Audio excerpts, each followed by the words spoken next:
بسم اللہ الرحمن الرحیم۔ حضرت ابو امامہ رضی اللہ تعالیٰ عنہ سے مروی ہے، انہوں نے رسول اللہ صلی اللہ تعالیٰ علیہ وسلم کے وضو کا ذکر فرمایا۔ قال، اس میں فرمایا، وَكَانَ يَمْسَحُ الْمَاقَيْنِ، نبی کریم صلی اللہ علیہ وسلم اپنی آنکھوں کے کناروں کا بھی مسح فرماتے تھے۔ آنکھ کے کنارے دو ہیں، ما یلی الاذن وما یلی الانف۔ ایک وہ کنارہ ہے جو ناک سے ملا ہوا ہے، یہ والا کنارہ جس کو کہتے ہیں، دیکھ لو ادھر یہ ہے، اور ایک ہے ما یلی الاذن، یہ کنارہ۔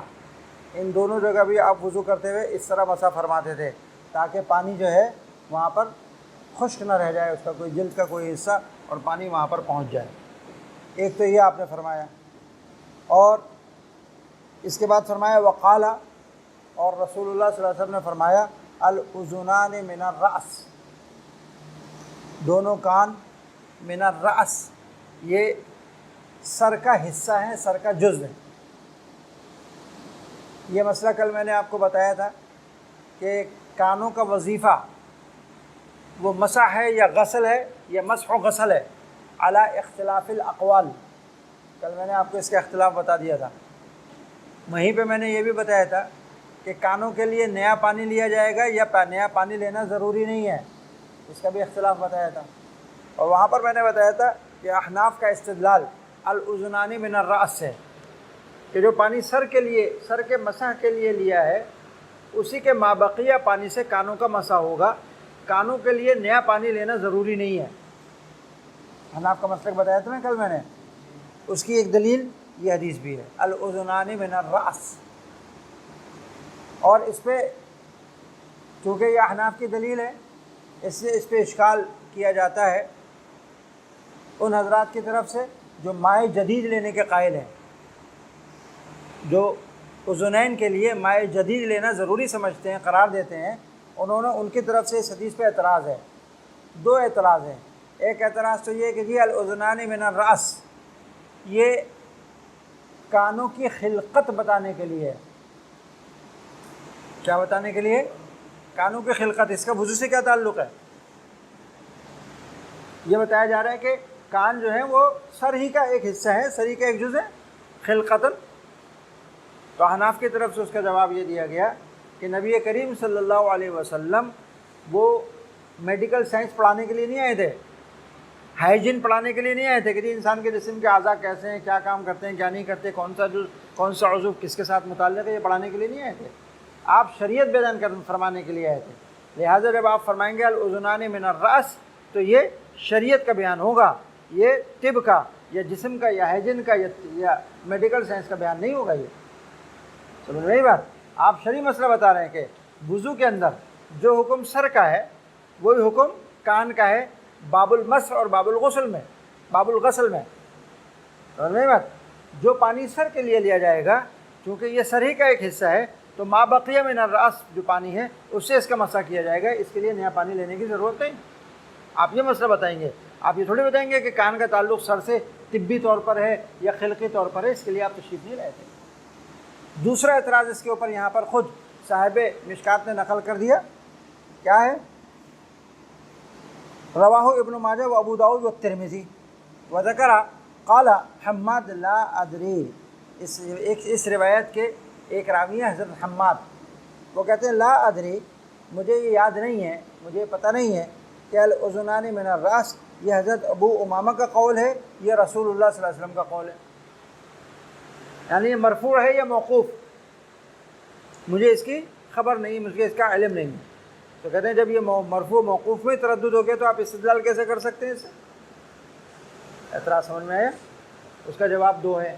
ایک جواب تو یہ ہے کہ یہاں پر تو حماد کہہ رہے ہیں لا ادری، لیکن اس روایت کے دوسرے طرق اور اسی مضمون کی دوسری روایات یہ بتاتی ہیں کہ یہ رسول اللہ صلی اللہ علیہ وسلم کا قول ہے۔ لہٰذا جو لا علمی کا اظہار کر رہا ہے اس کے اوپر راجع ہوگا وہ جو علم کا اظہار کر رہا ہے۔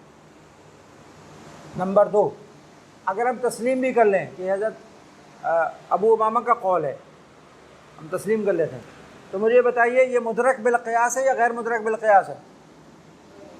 غیر مدرک بالقیاس ہے۔ اور صحابی جب کوئی غیر مدرک بالقیاس قول کرے تو وہ حکم میں کس کے ہوتا ہے؟ مرفوع کے ہوتا ہے. اس نے خود اپنی طرف سے نہیں بول رہا ہے، یہ ضرور رسول اللہ صلی اللہ علیہ وسلم سے سنا ہے اور سن کے بیان کر رہا ہے وہ. تو اس لیے یہ اگرچہ موقوف ہی کیوں نہ ہو لیکن غیر مدرک بالقیاس ہونے کی وجہ سے یہ حکم میں مرفوع کیوں ہوگا، لہٰذا یہ قابل استدلال ہے. سمجھ گئے؟ 3 دفعہ سے زیادہ اعضاء کو دھونا، وضو کے اندر 3 دفعہ سے زیادہ اعضاء کو دھونا یہ اسراف ہے، یہ حد سے تجاوز ہے، یہ حد سے تجاوز ہے. یہ وضع الشیء فی غیر محلی ہے. تو نہیں بات، ظلم کے معنی یہ کیا ہے؟ وضع الشیء فی غیر محلی ہے. سمجھ لیجیے. حضرت عبداللہ ابن مغفل رضی اللہ تعالیٰ عنہ فرماتے ہیں کہ انہوں نے سنا اپنے ایک بیٹے کو وہ یہ دعا مانگ رہا تھا، اللہم انی اسألک، یا اللہ میں آپ سے مانگ رہا ہوں، القصر الابیض، وائٹ ہاؤس، عن یمین الجنہ، جنت کی داہنی طرف، سفید رنگ کا محل اور جنت کی داہنی طرف ہو، وہ میں آپ سے سوال کرتا ہوں. تو حضرت عبداللہ ابن مغفل نے فوراً کہا کہ اے بنیا، اے بیٹے، صل اللہ الجنہ، اللہ سے جنت مانگ، خالی جنت بھی مل جائے، اس میں داخلہ بھی نصیب ہو جائے تو یہ بہت بڑی کامیابی ہے اور یہ بہت بڑا اعزاز ہے جو کسی کو مل سکتا ہے. اتنے سارے قاعدے لگانا کہ داہنی طرف ہو، سفید رنگ کا ہو، اتنا بڑا ہو، اتنے کمرے ہو، یہ چیزیں جو ہیں یہ نہیں مانگنی چاہیے. کیوں؟ اس لیے کہ یہ دعا کے اندر حد سے بڑھنا ہے. اس کو کہتے ہیں اعتداء فی الدعا. تو کیا کہتے ہیں؟ اعتداء فی الدعا. دعا میں حد سے بڑھ گیا، عمل ایسا ہے نہیں اور مانگ رہے اتنی چیز، اتنی بڑی چیز، حد سے تجاوز ہو گیا نہیں ہو گیا؟ اور اگر مانگ رہے ایسی چیز تو گویا وہ اقتضاءً یا التزاماً یہ دعویٰ کر رہا ہے کہ میرا عمل چونکہ ایسا ہے اتنا بڑا، اس لیے مجھ کو ان شرائط کا جنت کے اندر محل ملنا چاہیے. یہ دعا کے اندر کیا ہے؟ اعتداء ہے. علامہ طیبی رحمۃ اللہ علیہ فرماتے ہیں کہ انہوں نے اپنے بیٹے کو ٹوکا ہے اس دعا کے اوپر، وہ اس وجہ سے ٹوکا ہے کہ اس میں بڑے عمل کا ایک طرح کا دعویٰ ہے کہ میں نے اتنا بڑا عمل کیا ہے کہ مجھے جنت میں محل ملنا چاہیے اور سفید رنگ کا ملنا چاہیے اور دائیں طرف ملنا چاہیے.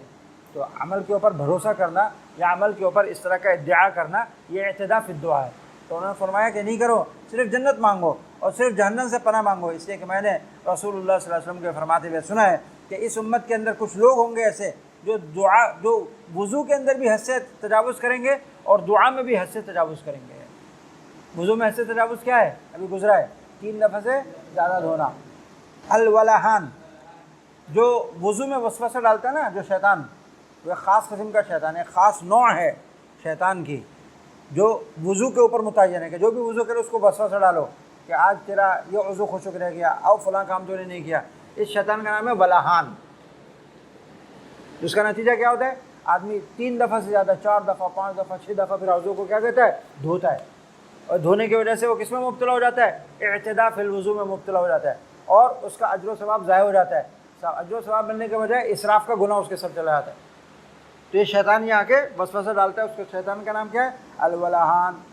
جب بھی تم میں سے کسی کو وضو کے اندر کوئی وسوسہ محسوس ہو تو فوراً کیا پڑھنا چاہیے؟ اعوذ باللہ من الشیطان الرجیم. اس لیے آپ نے فرمایا فاتقوا وسواس الماء، لہٰذا پانی کا وسوسہ آئے تو اس کے تقاضے پر کبھی عمل نہیں کرنا. پانی کا وسوسہ اگر وضو میں آئے تو کبھی اس کے تقاضے پر عمل نہیں کرنا. باب الوسوسہ میں یہ بحث ہم تفصیل سے بتا کر آ گئے. حضرت معاذ ابن جبل رضی اللہ تعالیٰ عنہ فرماتے ہیں کہ میں نے رسول اللہ صلی اللہ علیہ وسلم کو دیکھا کہ آپ نے وضو کیا تو کپڑے کے کنارے سے آپ نے اپنا چہرہ مبارک وضو کا پوچھ لیا. اس بارے میں 2 قسم کی روایتیں ملتی ہیں کہ وضو اور غسل کے بعد بدن پوچھنا ہے یا نہیں پوچھنا، بدن کو خشک کرنا ہے کپڑے سے یا نہیں کرنا. اس میں 2 قسم کی روایتیں ملتی ہیں. ایک تو یہی روایت ملتی ہے حضرت معاذ کی کہ آپ نے چہرہ مبارک کو خشک کیا کپڑے سے، اور دوسری حضرت میمونہ رضی اللہ تعالیٰ عنہ کی روایت ہے یا غالباً حضرت ام سلمہ کی ہے کہ اس میں یہ کہ آپ صلی اللہ علیہ وسلم کو کپڑا پیش کیا تو انہوں نے واپس کر دیا کہ مجھے ضرورت نہیں، اور ہاتھ سے جھٹک کے پانی کو ایسے ہاتھ سے جھٹکا. ان دونوں روایتوں کی وجہ سے فقہا میں اختلاف ہو گیا اس پر کہ افضل کیا ہے، بہتر کیا ہے. بعض نے فرمایا نہ پوچھنا بہتر ہے اور پوچھنا مکروہ بکراہت تنزیہ ہے. کیوں؟ وہ روایت کرتے ہیں اس روایت سے کہ جس میں آپ نے کپڑا نہیں لیا اور واپس کر دیا کہ مجھے پوچھنے کی ضرورت نہیں. اور دوسرا یہ کہتے ہیں کہ قیامت کے دن حدیث میں آتا ہے کہ جو وضو کا پانی ہے وہ بھی نامہ اعمال میں تولا جائے گا، تو وضو کا پانی جو ہے وہ بھی نیکیوں کے نامے میں، اعمال نیکیوں کے پلڑے میں رکھ کے تولا جائے گا، لہٰذا پوچھنے کی کیا ضرورت ہے؟ سمجھ رہی بات؟ لیکن جمہور اس طرف گئے کہ اس میں اختیار ہے، اس میں کیا ہے؟ اختیار، پوچھو تو تمہاری مرضی، نہ پوچھو تمہاری مرضی۔ البتہ بہتر یہ ہے کہ جس وقت جسم کو پوچھنا اچھا لگ رہا ہو، جیسے سردی کے موسم میں اچھا لگتا ہے کہ آدمی پانی کو پوچھ دے، صاف کر دے، اس وقت پوچھنا افضل ہے۔ اور جس وقت جسم پہ پانی اچھا لگ رہا ہو، جیسے گرمی کا موسم ہے، پانی جسم پہ ہو تو اچھا لگتا ہے، ٹھنڈی ہوا لگتی ہے، تو اس وقت نہ پوچھنا افضل ہے۔ اور رسول اللہ صلی اللہ علیہ وسلم کے دونوں عمل اسی پر مبنی ہیں کہ آپ نے گرمی کے موسم میں نہیں پوچھا اور سردی کے موسم میں آپ نے پوچھ لیا، کیونکہ یہ سنت ہے رسول اللہ صلی اللہ علیہ وسلم کی، دونوں حدیثوں پر عمل ہو رہا ہے، تو اس لیے افضل یہی ہوگا۔ سمجھ میں آگے بات؟ حضرت انس رضی اللہ تعالیٰ عنہ فرماتے ہیں کہ رسول اللہ صلی اللہ تعالیٰ علیہ وسلم ہر نماز کے لیے نیا وضو فرماتے تھے، ہر نماز کے لیے نیا وضو فرماتے تھے، اور ہم میں سے کسی کے لیے ایک ہی وضو سے نماز پڑھنا کافی ہوتا تھا جب تک حدث لاحق نہ ہو۔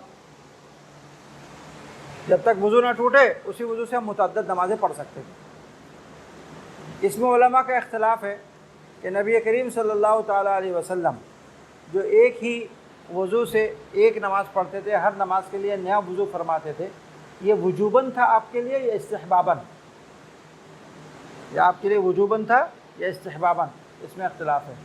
اصل میں یہ اختلاف متفرع ہے قرآن کریم کی آیت کی تفسیر کے اختلاف پر۔ قرآن کریم میں جب آیا ہے اذا قمتم الى الصلاة فاغسلوا وجوہکم وایدیکم الى المرافق، کہ جب بھی تم نماز کے لیے کھڑے ہو تو کیا کرو؟ وضو کرو۔ اس آیت کا ظاہر کیا بتا رہا ہے؟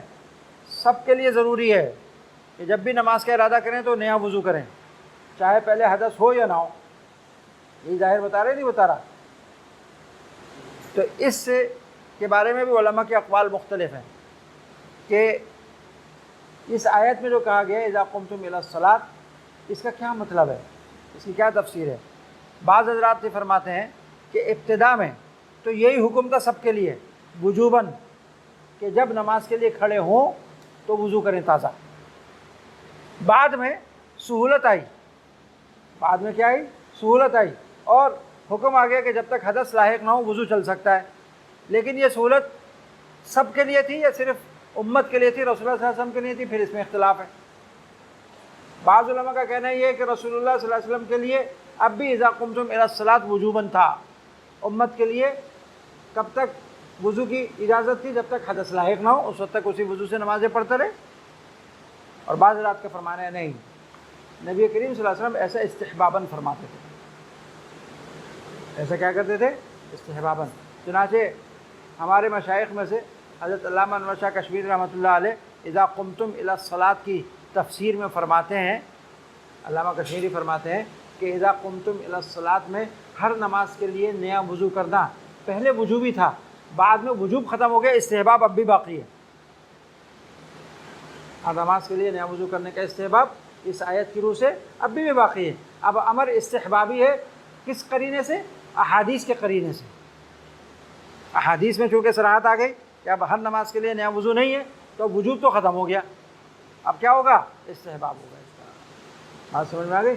تو اسی لیے علماء کا ایک طبقہ اس طرف گیا کہ رسول اللہ صلی اللہ علیہ وسلم جو ہر نماز کے لیے نیا وضو فرماتے تھے وہ استحباباً تھا، وجوباً نہیں تھا۔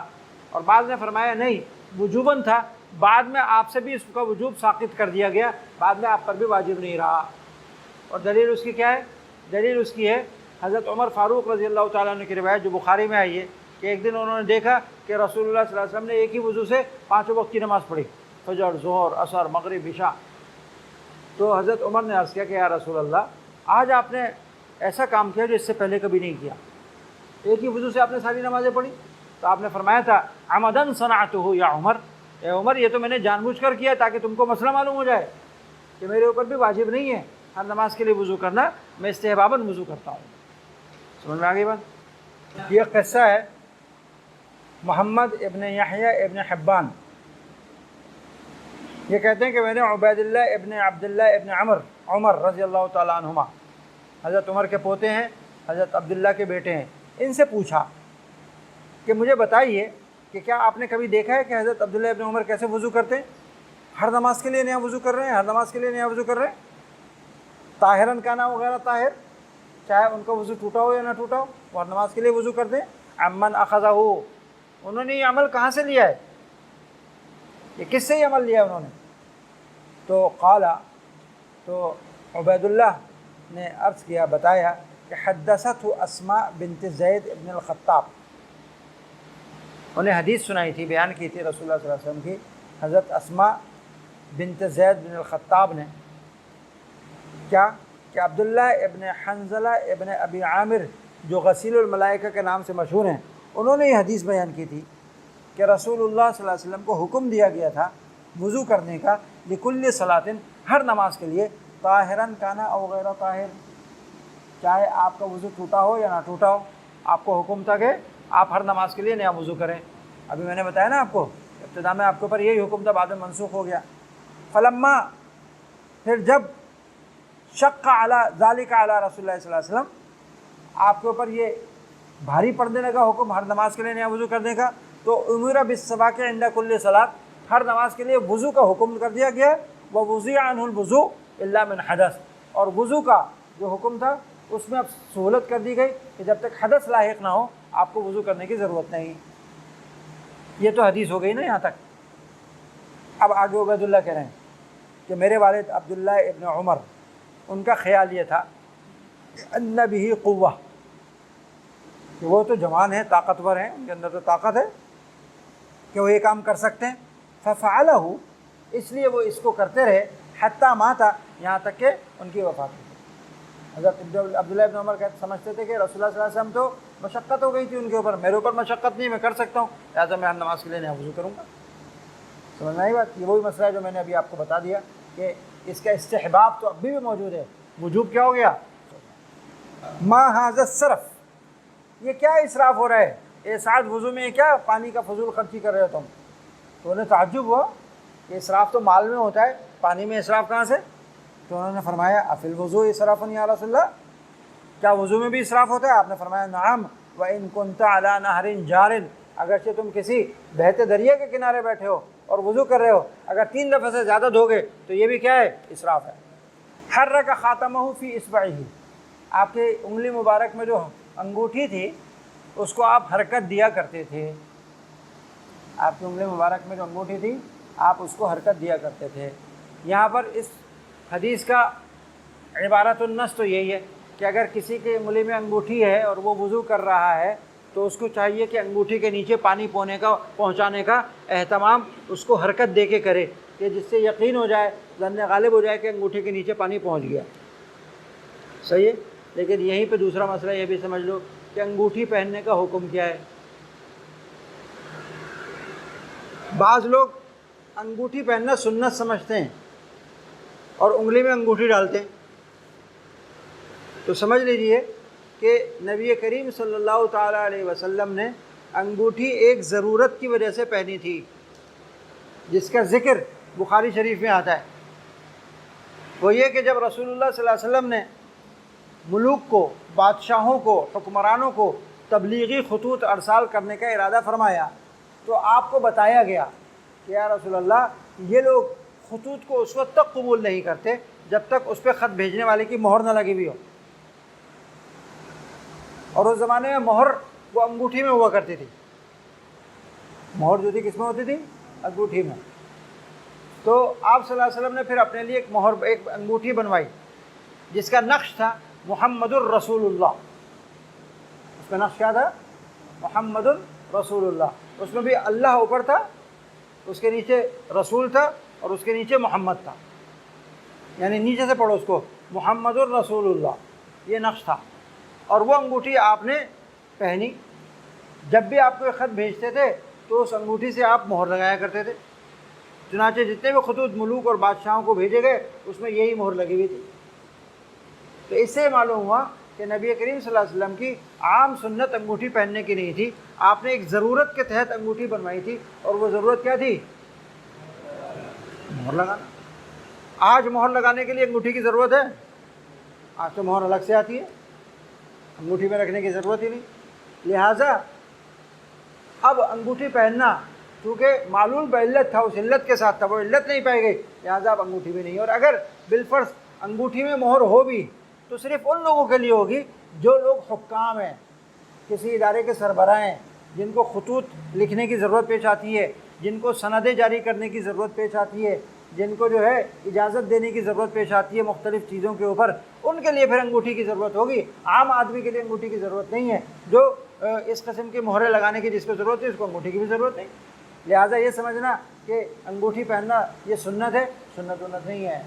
اگر مہر ہو اس کے اندر تو ان لوگوں کے لیے سنت ہوگی جو حکام ہیں، جو امراء ہیں، جو افسران ہیں، جو ذمہ داران ہیں، جو منتظمین ہیں، کسی بھی ادارے کے ہوں، حکومت کے ہوں یا غیر حکومت کے پرائیویٹ ادارے کے ہوں، جن کو اپنے تحریرات کے اوپر مہر لگانے کی ضرورت پڑتی ہے، زیادہ سے زیادہ ان کے لیے سنت ہوگی، اس کے علاوہ سنت نہیں ہے۔ سمجھ میں آگے بات؟ احادیث میں غسل کے حوالے سے دو قسم کی حدیثیں ملتی ہیں۔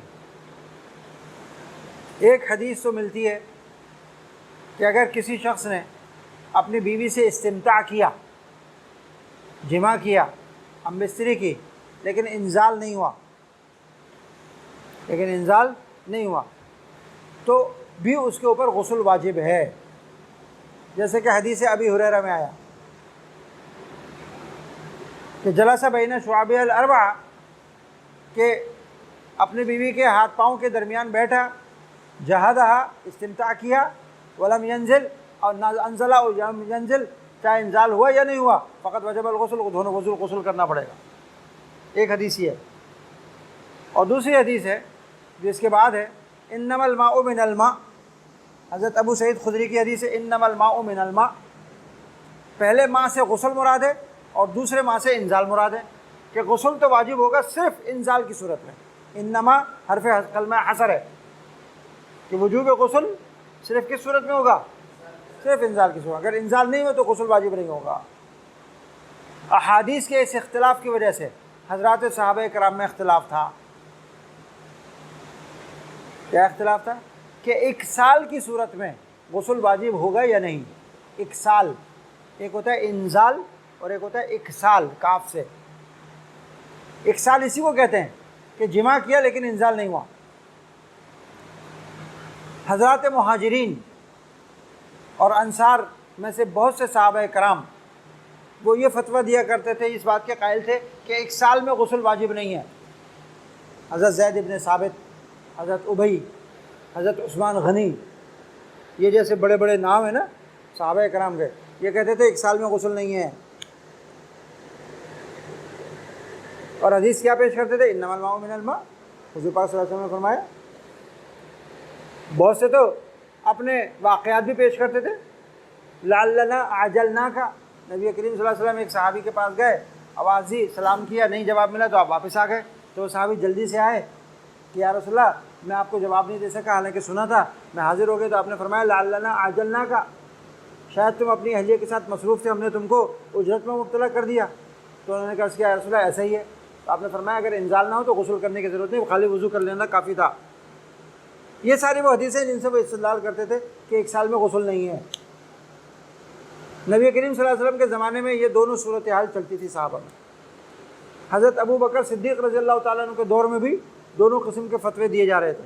بعض حضرات فتویٰ دے رہے تھے کہ ایک سال میں غسل ہے، بعض حضرات فتویٰ دے رہے تھے ایک سال میں غسل نہیں ہے۔ حضرت عمر کا دور آیا اور حکومت کو تھوڑا قرار آیا اور باہر کے جہادات اور معرکے جو ہیں ان پہ تھوڑی سی کیا کہتے ہیں تخفیف ہوئی، تو حضرت عمر کو جزئی مسائل کی طرف توجہ دینے کی فرصت ملی۔ ان مسائل میں سے ایک مسئلہ یہ بھی سامنے آ گیا، انہیں بتایا گیا کہ جی حضرت عثمان جو ہیں، حضرت زید بن ثابت تھے، وہ کہہ رہے ہیں ایک سال میں غسل نہیں ہے، اور دیگر صحابہ جو ہیں وہ کہہ رہے ہیں ایک سال میں غسل ہے۔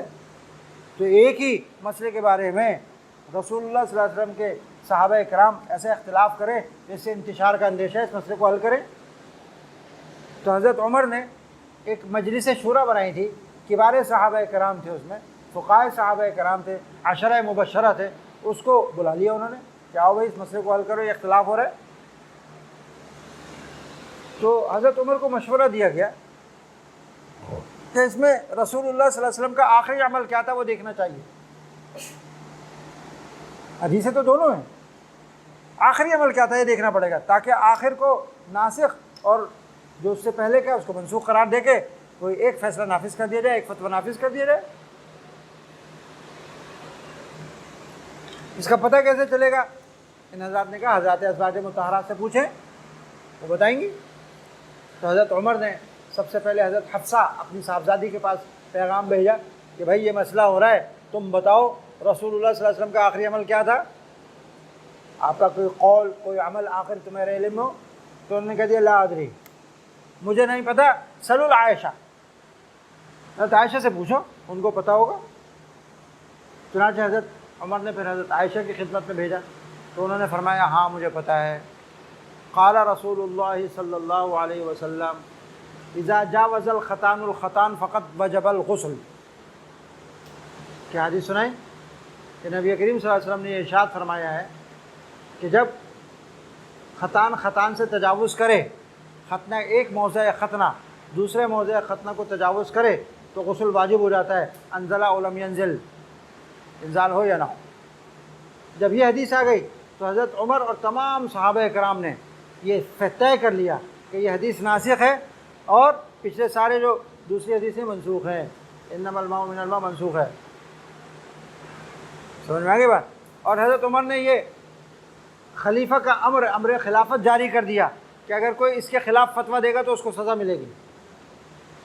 تو تمام صحابہ کرام کا اتفاق ہو گیا، اجماع ہو گیا کہ اب انزال ہو یا اکسال، باہر صورت کیا ہے، غسل واجب ہوگا. جب صحابہ میں اتفاق ہو گیا تو بعد میں آنے والے تابعین، تبع تابعین، ائمہ مجتہدین سب میں اس پہ اتفاق ہو گیا سوائے ایک صاحب کے. ایک صاحب جو 1.5 اینٹ کی مسجد اپنی الگ بناتے ہیں، کون ہے وہ؟ داؤد ظاہری. صرف داؤد ظاہری ہیں، وہ انہوں نے اختلاف کیا اور انہوں نے کہا جی اکسال میں غسل نہیں ہے اور انزال میں غسل ہے. اور ان کے اختلاف کا اجماع کے اوپر کوئی حجت، کوئی فرق نہیں پڑتا. اگر وہ اختلاف بھی کریں تو اس کے اجماع کے حجت پہ اجماع کے اوپر کوئی فرق نہیں پڑے گا. تو اجماع ہے اب اس کے اوپر. صحابہ کرام کے دور میں چونکہ اجماع ہو گیا تھا، تو جن چیزوں پر حضرات صحابہ کرام کے دور میں اجماع ہو جائے، بعد میں اختلاف کرنے سے اس کے اجماع ہونے پر کوئی فرق پڑتا ہے؟ کوئی فرق نہیں پڑتا. بات سمجھ میں آ گئی اچھی طرح؟ البتہ حضرت عبداللہ ابن عباس رضی اللہ تعالیٰ عنہ فرماتے تھے کہ انما الماء من الماء کو منسوخ کہنے کی کیا ضرورت ہے بھائی؟ اس کو منسوخ کہنے کی کیا ضرورت ہے؟ انما الماء من الماء یہ خواب اور احتلام کے بیان کر رہا ہے، اور اذا جاوز الختان الختان فقط وجب الغسل وہ حالت یقظہ کو بیان کر رہا ہے. ان کا تعویل کر لو الگ الگ. بات سمجھ میں آ رہی نہیں آ رہی؟ اس میں الگ الگ تعویل کر لو تاکہ تعارض نہ رہے اور منسوخ کرنے کی ضرورت نہ پڑے. چنانچہ حضرت ابن عباس یہ فرمایا کرتے تھے کہ انما الماء من الماء یہ احتلام کے لیے کہ اگر کسی کو خواب میں احتلام نظر آئے تو اس کے اوپر غسل اسی وقت واجب ہوگا جب اس کو اپنے جسم یا کپڑے پر تری نظر آئے. تو حضرت عبداللہ ابن عباس رضی اللہ تعالیٰ عنہ فرماتے ہیں کہ انما الماء من الماء کا تعلق وہ احتلام سے ہے. احتلام کی وہ 7 صورتیں جس کے اندر تری نظر آتی ہے کپڑے پر یا جسم پر، اس میں غسل واجب ہوتا ہے. یہ ان 7 صورتوں کو یہ حدیث بیان کر رہی ہے.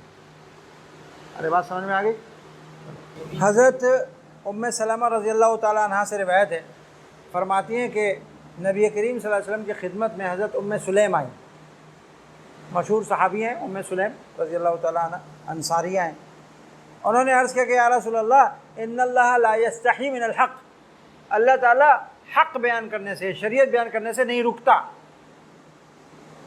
اللہ تعالیٰ شریعت بیان کرنے سے نہیں رکتا. اب یہاں سوال پیدا ہوتا ہے، میں نے لا یستحیی کا ترجمہ رکتے سے، کیونکہ یہ تو حیا کے معنی ہونا چاہیے، اللہ کو شرم نہیں آتی حق بیان کرنے سے. ہر وہ فعل جس میں انفعال اور تأثر ہوتا ہے جب وہ اللہ کے لیے استعمال ہو تو اس میں کیا مراد ہوتا ہے؟ اس کے نتائج مراد ہوتے ہیں، اس کا نتیجہ مراد ہوتا ہے، اس کا ثمرہ مراد ہوتا ہے، وہ فعل مراد نہیں ہوتا وہاں پر. اب حیا کے اندر انفعال ہے نا، اللہ کے تو انفعال سے پاک ہے، لیکن حیا کا نتیجہ کیا نکلتا ہے؟ آدمی وہ کام نہیں کرتا، اس کام سے رک جاتا ہے. تو اسے یہاں پر ترجمہ کیا کریں گے؟ ان اللہ لا یستحی اللہ تعالیٰ نہیں رکتا حق بیان کرنے سے۔ یہ پہلے بتا کے پھر کہا یا رسول اللہ کیا عورت کے اوپر بھی غسل ہے؟ اذا احتلمت، جب اس کو احتلام ہو جائے، اگر اس کو خواب میں احتلام ہو جائے تو کیا اس کے اوپر بھی غسل واجب ہوگا؟ تو آپ نے فرمایا نعم، ہاں۔ کب؟ اذا رأت الماء، اگر کپڑے پر یا جسم پر وہ تری دیکھے تو اس پر غسل واجب ہوگا، اگر تری نہیں دیکھی تو غسل واجب نہیں ہوگا۔ فغطت ام سلمہ وجہہا، حضرت ام سلمہ رضی اللہ تعالیٰ عنہ نے شرم سے اپنے چہرے پر ہاتھ رکھ کے چہرے کو چھپا لیا۔ جیسے کسی بات پہ شرم آئے عورتیں منہ چھپا لیتی ہیں نا، ایسے آپ نے ایسے چہرہ شرم کی وجہ سے منہ سے چھپا لیا اور عرض کیا کہ یا رسول اللہ او تحتلم المرأة، کیا عورت کو بھی احتلام ہوتا ہے؟ کیا عورت کو بھی احتلام ہوتا ہے؟ آپ نے فرمایا نعم، ہاں۔ تریبت یمینک، تیرا دہنا ہاتھ خاک آلود ہو جائے، فبما یشبہها ولدها، اگر عورت کو احتلام نہ ہو تو اس کا بچہ اس کی شکل صورت میں مشابہ کیسے ہوتا ہے؟ بہت سے بچے ماں کے مشابہ ہوتے ہیں شکل صورت میں، وہ مشابہت کہاں سے آتی ہے؟ یہ حدیث ہے کہ اس حدیث کا عبارت النص تو واضح ہے بالکل، کہ انہوں نے پوچھا عورت کو احتلام ہو تو اس پہ غسل واجب ہوگا، آپ نے فرمایا ہاں غسل واجب ہوگا اگر پانی نظر آئے اس کو تری کے اوپر۔ یہاں پر سوال یہ پیدا ہوتا ہے کہ کیا حضرت ام سلمہ کو یہ بات نہیں معلوم تھی؟ احتلام ہونا نہ ہونا یہ کوئی ایسی بات ہے کہ کسی کو ہو کسی کو نہ ہو، ہر بالغ عورت کو احتلام ہوتا ہے؟ بات سمجھ میں آ رہی ہے؟ جیسے ہر بالغ مرد کو احتلام ہوتا ہے، بلکہ بلوغ کا پتہ ہی احتلام سے چلتا ہے، بلوغ کا فیصلہ ہی احتلام سے ہوتا ہے، تو یہ کوئی ایسی بات تو نہیں ہے کہ جو معلوم نہ ہو۔ تو حضرت ام سلمہ کو کیوں نہیں معلوم تھی؟ کیا ان کو احتلام نہیں ہوتا تھا؟ سوال پیدا ہوا، شبہ سمجھ میں آیا؟ اس کے دو جواب ہیں۔ ایک جواب تو یہ کہ نہیں، ان کو نہیں پتہ تھا، واقعی ان کو احتلام کا پتہ نہیں تھا۔ کیوں پتہ نہیں تھا؟ اس لیے پتہ نہیں تھا کہ احتلام جو ہوتا ہے وہ شیطان متشکل ہو کے آتا ہے کسی کی شکل میں اور آ کر احتلام کا باعث بنتا ہے، اور ازواج مطہرات کو، رسول اللہ صلی اللہ علیہ وسلم کے ازواج مطہرات کو ظاہر ہے شیطان رسول اللہ صلی اللہ علیہ وسلم کی شکل اختیار نہیں کر سکتا تھا، تو خواب میں بھی نہیں آتا تھا، احتلام بھی نہیں ہوتا تھا، ان کی حفاظت کی گئی تھی، تو ازواج مطہرات کو احتلام نہیں ہوتا تھا۔ کیوں؟ اس لیے کہ اللہ پاک نے شیطان کو یہ قدرت نہیں دی کہ وہ رسول اللہ صلی اللہ علیہ وسلم کی شکل اختیار کر سکے، لہٰذا ان کو خواب میں آ کے وہ احتلام بھی نہیں ہو سکتا تھا، اس میں کو پتہ ہی نہیں تھا احتلام۔ ایک جواب یہ دیا گیا، سمجھ میں آ گئی بات؟ اور دوسرا جواب یہ ہے کہ حضرت ام سلمہ وہ خواب والے احتلام کا نہیں پوچھ رہی ہیں، خواب میں جو احتلام ہوتا ہے اس کو نہیں پوچھ رہی ہیں۔ او تحتلم المرأة سے مراد وہ احتلام نہیں ہے، بلکہ او تحتلم المرأة سے عورت کے منی نکلنا اور انزال ہونا مراد ہے۔ انہیں یہ پتہ نہیں تھا کہ عورت کے بھی منی نکلتی اور انزال ہوتا ہے۔ کیوں نہیں پتہ تھا؟ اس کی وجہ یہ ہے کہ مرد کا جو سبیل المنی ہے، سبیل خروج منی ہے، منی نکلنے کا رگ اور راستہ وہ تنگ ہوتا ہے، چھوٹا ہوتا ہے، پتلا ہوتا ہے۔ جب منی نکلتی ہے تو دفق کے ساتھ نکلتی ہے اور اس سے پتہ چلتا ہے کہ منی نکل رہی ہے۔ عورت کا منی نکلنے کا راستہ وہ کشادہ ہوتا ہے، جب منی نکلتی ہے تو اس میں دفق نہیں ہوتا، اس کو پتہ نہیں چلتا کہ منی نکلی ہے۔ تو چونکہ پتہ نہیں چلتا تھا تو حضرت ام سلمہ کو پتہ نہیں تھا کہ عورت کے بھی منی نکلتی ہے، تو انہوں نے اس لیے پوچھا کہ یا رسول اللہ کیا عورت کی بھی منی نکلتی ہے؟ آپ نے فرمایا اگر نہ نکلتی تو بچے کی مشابہت، بیٹے کی بچی کی مشابہت ماں کے ساتھ کیوں ہوتی ہے؟ پھر نکلتی ہے جبھی تو ہوتی ہے۔ یہ دوسرا جواب زیادہ قوی ہے کیونکہ فبما یشبہها ولدها سے اس کی تائید ہوتی ہے، قرینہ اس کے راجع ہونے کا کیا ہے؟ فبما یشبہها ولدها، کہ آپ صلی اللہ علیہ وسلم اس کی علت بتا رہے ہیں کہ دیکھو لڑکے کی، بچے کی مشابہت ماں کے ساتھ ہوتی ہے نا، وہ کیوں ہوتی ہے؟ کیونکہ ماں کی بھی منی کا اس کی تخلیق کے اندر عمل دخل ہوتا ہے، باپ کی بھی اور ماں کی بھی دونوں کا عمل دخل ہوتا ہے، دونوں کی مشابہت آتی ہے اس کے اندر۔ اگر عورت کے منی نہ نکلتی ہوتی تو یہ مشابہت کہاں سے آتی؟ تو معلوم یہ ہوا کہ حضرت ام سلمہ کا سوال کیا تھا، کس حوالے سے تھا؟ خروج منی کے حوالے سے تھا، وہ احتلام کے حوالے سے نہیں تھا۔ بات سمجھ میں آ گئی اچھی طرح؟ وصلی اللہ تعالی